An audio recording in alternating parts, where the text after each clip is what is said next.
Alright, so we all know we love some big booty Judies, and in this case, this is the 2014 Ford F250 with the Sterling 10.25 or 10.5 rear end.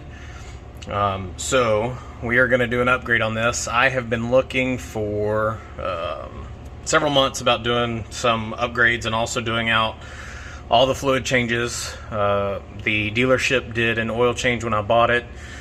Next is differential covers and changing the fluid out while I'm in there, and then transmission. So anyway, back to the diff. I've been looking at aftermarket diff covers.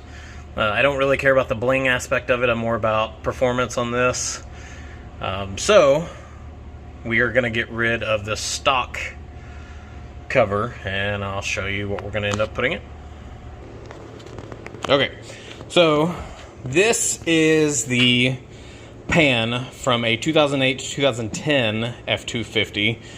I went with a stock pan for that model because I want the heat dissipation fins, and I didn't care about any of the aftermarket crap. Gail Banks did a lot of interesting videos showing what all the aftermarket diff covers do, especially the flatbacks, and that the original manufacturers of these built these to spec, ensuring that it lubricated every part in there that it needed to compared to the flatback ones.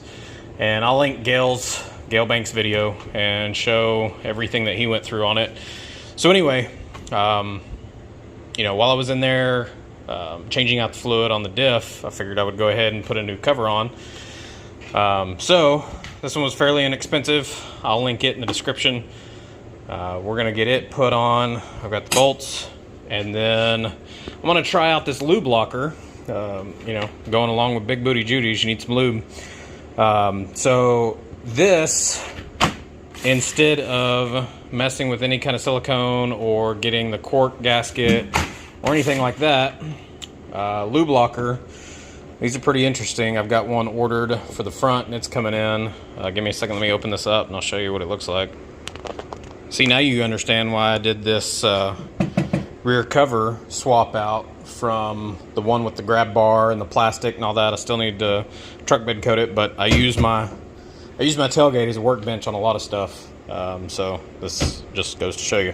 Anyway, lube locker. This is what that looks like.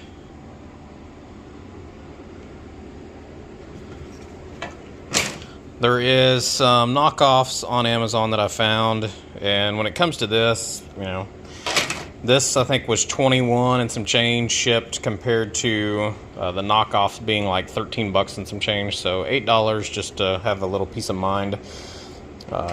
Anyway, so what I'm going to end up doing, drop the bolts out of it. This does come with a O-ring port, but it did not come with an O-ring. Some of the other ones that I've looked at, like all of the flat back ones, like PPE, AFE, Mag High Tech, you know, all those have the built-in O-ring, but those are also upwards of anywhere from $300 to $500, and this one was much better than that. And again, I don't want the flat back. Money isn't the problem. It's, you know, performance. I don't want to have something that's gonna make it worse than what it was built to do. So what it's gonna end up looking like from the back.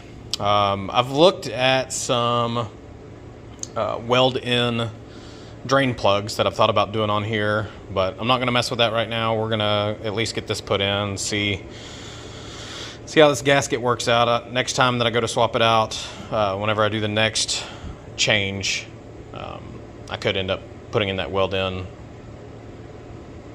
plug, but right now that's not a concern. Truck's got 192,000 miles on it. Based off everything on Carfax, I saw when the transmission fluid was last changed. I can't find any records of the filter ever being done. So yesterday I went and stocked up. I've got gear oil for the rear diff. I got all synthetic for diff and for transmission. But anyway, I've got the transmission pan that's supposed to be in today. I'll get that going, but give me a little bit and I will get this started.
Alright, there's the finished product.